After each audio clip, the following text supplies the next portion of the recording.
ये आकाशवाणी रायपुर है। छत्तीसगढ़ी समाचार बुलेटिन के संग मिनल तिवारी के जय जोहार। अब सुनाओ आज के प्रमुख समाचार। रद्दा दुर्घटना ले पीड़ित मन बर कैशलेस उपचार योजना शुरू।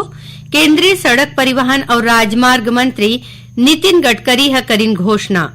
राज्य सरकार ह रायपुर में टेनिस और राजनांदगांव में हॉकी अकादमी शुरू करे के देहे मंजूरी। और नई दिल्ली में होवैया राष्ट्रीय युवा महोत्सव में संग्रह बर छत्तीसगढ़ ले चुने गए 75 युवा दिल्ली बर रवाना। अब समाचार विस्तार ले। केंद्रीय सड़क परिवहन और राजमार्ग मंत्री नितिन गडकरी ह काली नई दिल्ली में जम्मू राज्य और केंद्र शासित प्रदेश के परिवहन मंत्री मन के संग रद्दा दुर्घटना में होवैया सुरक्षा ल लेके बैठका करीन। बैठका के बाद श्री गडकरी ह कहिन की रद्दा दुर्घटना ले पीड़ित मन बर कैशलेस उपचार योजना शुरू करे गे हे। ये योजना में सरकार दुर्घटना पीड़ित ला अधिकतम 1.5 लाख रुपया तक के मदद दीही। मुख्यमंत्री विष्णुदेव साय ह रायपुर के मुख्यमंत्री निवास कार्यालय में सरगुजा संभाग के जम्मू विधायक और सरगुजा सांसद के संग बैठका करीन। बैठका में ओमन सरगुजा के विकास बर जुड़ मिल के काम करे बर किहिन। मुख्यमंत्री ह किहिन की राज्य सरकार ह विकसित छत्तीसगढ़ के जोन विजन तैयार करे हे ओमा छत्तीसगढ़ के संगे संग आदिवासी बहुल बस्तर और सरगुजा संभाग के मुख्य भूमिका होही। श्री साय ह सबो जनप्रतिनिधि मन ले गोट बात करत उखड़ क्षेत्र में होवत विकास काम के जानकारी लीन। संगे संग लोगन ले जुड़े सुविधा के कामकाज ला पूरा करे और सरलग निगरानी राखे बर किहिन। पर्यटन के संभावना ले देखत मुख्यमंत्री ह सरगुजा संभाग में रद्दा बनाए के संगे संग अवई जवई के सुविधा बने करे बर किहिन है। राज्य सरकार है रायपुर में टेनिस और राजनांदगांव में हॉकी अकादमी शुरू करे के मंजूरी दे दे हैं। एकर शुरू होए ले यहाँ के खिलाड़ी टेनिस और हॉकी के क्षेत्र में देश में छत्तीसगढ़ के नवा पहचान बना सकीन। टेनिस और हॉकी अकादमी में अंतर्राष्ट्रीय स्तर के आधुनिक खेल सुविधा संग सबले बने कोच घलो होही, जिहा खिलाड़ी मन ला उच्च स्तरीय प्रशिक्षण मिलही। ये खेल अकादमी के बने ले राज्य में खेल के विकास पर एक नवा संभावना बनही। छत्तीसगढ़ के खिलाड़ी राष्ट्रीय और अंतर्राष्ट्रीय स्तर में बने प्रदर्शन करके प्रदेश और देश के नाम रोशन करही। रायपुर में बनैया टेनिस अकादमी पर 13 नवा पद और राजनांदगांव के हॉकी अकादमी खातिर 14 नवा पद के मंजूरी राज्य सरकार ह दे हे। स्वास्थ्य मंत्री श्याम बिहारी जायसवाल ह मंत्रालय में स्वास्थ्य विभाग के बड़का अधिकारी मन के बैठका लीन और HMPV वायरस ला लेके जरूरी दिशा निर्देश दीन। ओमन किहिन की ये वायरस ले निपटे खातिर स्वास्थ्य विभाग के टीम तैयार है। श्री जायसवाल ह बताइन कि स्वास्थ्य विभाग में विशेषज्ञ मन के टीम सरलग ये वायरस के संबंध में निगरानी राखत है और एकर लक्षण और प्रभाव के संबंध में जानकारी लेवत है। संगे संग ओमन लोगन ले साफ सफाई राखे के अपील घलो करीन। वित्त मंत्री ओपी चौधरी ह रायगढ़ जिला के बाघा डोला नवापारा और छपोरा में 70 लाख रुपया ले ज्यादा के आने विकास काम के लोकार्पण करीन। ये मौका में श्री चौधरी ह किहिन की राज्य सरकार गांव गरीब किसान समेत सबो वर्ग के विकास बर प्रतिबद्ध होके काम करत है। ओमन किहिन की सरकार गठन के बाद 18 लाख प्रधानमंत्री आवास निर्माण ला मंजूरी दे गे है। ये घर बनाए के काम तेजी ले कराए जाथे। ओमन अधिकारी मन ले किहिन की सबो निर्माण काम समय सीमा के भीतरी गुणवत्ता के संग करे जाए। श्री चौधरी ह लोगन ला महतारी वंदन योजना, कृषक उन्नति योजना और रामलला दर्शन योजना में करे जा सरकार के कामकाज के जानकारी घलो दी। केंद्रीय राज्य मंत्री तोखन साहू काली राजिम में राखे गे भक्त माता राजिम जयंती कार्यक्रम में संगरीन। ये मौका में प्रदेश साहू संघ मां कर्मा के नाव में टिकट जारी करवाए खातिर केंद्रीय राज्य मंत्री के सम्मान करीन। कार्यक्रम में बोलत ओमन किहिन की राजिम माता के जीवन हमन ला भक्ति, त्याग और समर्पण सिखोथे। ओमन यहू किहिन की माता राजिम ह साहू समाज के गौरव होय के संगे संग मानव समाज बर आदर्श हवय, जिखर सामाजिक संदेश आज घलो जाने जाथे। छत्तीसगढ़ी समाचार बुलेटिन आप मन आकाशवाणी रायपुर ले सुनत हव। छत्तीसगढ़ के खबर ले है आपकी वास्ता और खबर के विश्वसनीयता ले है हमार वास्ता। आकाशवाणी समाचार रायपुर के प्रादेशिक समाचार बुलेटिन के संगे संग हमार समसामयिक कार्यक्रम आप रेडियो के संग अपन मोबाइल में घलो सुन सकत हव।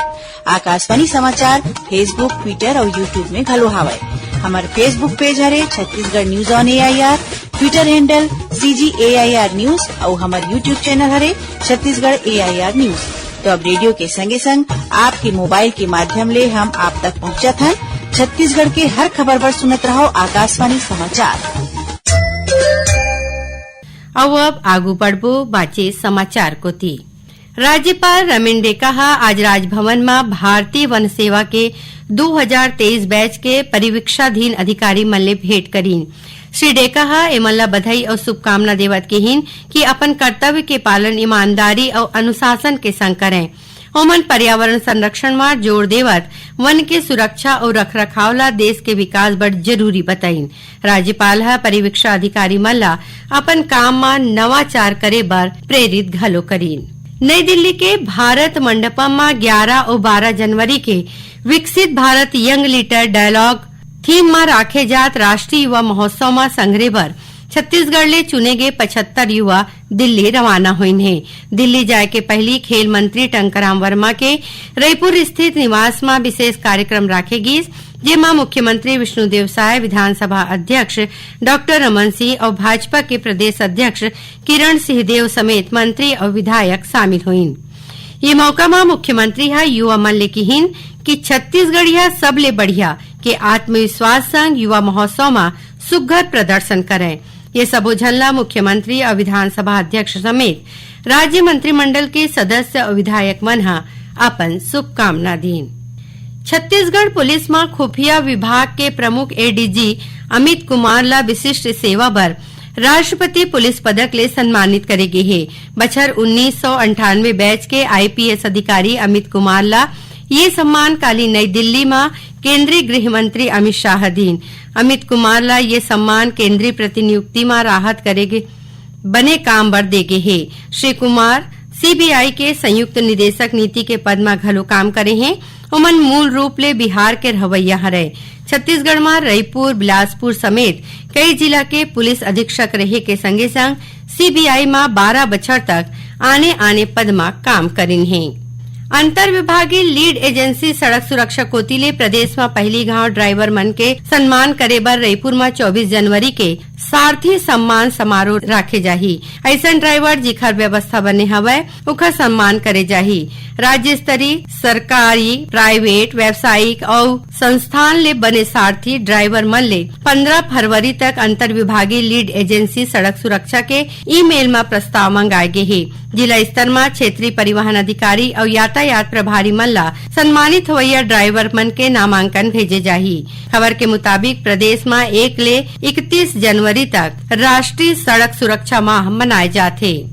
केंद्र सरकार है वी नारायणन ला भारतीय अंतरिक्ष अनुसंधान संगठन इसरो के नवा अध्यक्ष और अंतरिक्ष विभाग के सचिव बनाए हैं। ओमन 14 जनवरी के कार्यभार संभाली। इसरो के अभी के अध्यक्ष एस सोमनाथ के ओमन जगह ली। श्री नारायणन अभी केरल के वलियामाला में इसरो के द्रव प्रणोदन प्रणाली केंद्र एलपीएससी के निदेशक हवय। नारायणपुर जिला में पाछो 4 जनवरी के हुए मुठभेड़ में मारे गए 5 झीन माओवादी के चिन्हारी कर ले गए है। बस्तर रेंज के पुलिस महानिरीक्षक सुंदरराज पी है बताइन कि मारे गए माओवादी मनु पर 21 लाख रुपया के इनाम घोषित रहीस। खबर के मुताबिक 3 जनवरी के नारायणपुर जिला के दक्षिण अबूझमाड़ क्षेत्र में माओवादी मन के होए के खुफिया जानकारी मिले के बाद स्पेशल टास्क फोर्स और डिस्ट्रिक्ट रिजर्व गार्ड के टीम तलाशी अभियान में निकले रहीन। यही दौरान उखर माओवादी मन संग मुठभेड़ हो गए। एमा 5 माओवादी मारे गए रहीन। उन्हें डीआरजी के एक हेड कांस्टेबल शहीद हो गए रहीस। प्रदेश में किसान मन ले समर्थन कीमत में धान बिसाए के काम चलत है। अभी तक करीबन 106 लाख मीट्रिक टन धान बिसाए गए है। आखिर में प्रमुख समाचार एक घाव फेर। रद्दा दुर्घटना ले पीड़ित मन बर कैशलेस उपचार योजना शुरू। केंद्रीय सड़क परिवहन और राजमार्ग मंत्री नितिन गडकरी है करीन घोषणा। राज्य सरकार है रायपुर में टेनिस और राजनांदगांव में हॉकी अकादमी शुरू करे के दे है मंजूरी। और नई दिल्ली में होवैया राष्ट्रीय युवा महोत्सव में संग्रह बर छत्तीसगढ़ ले चुने गए 75 युवा दिल्ली बर रवाना। एकरे संग छत्तीसगढ़ी समाचार बुलेटिन यहीं सिरावत है। जय जोहार।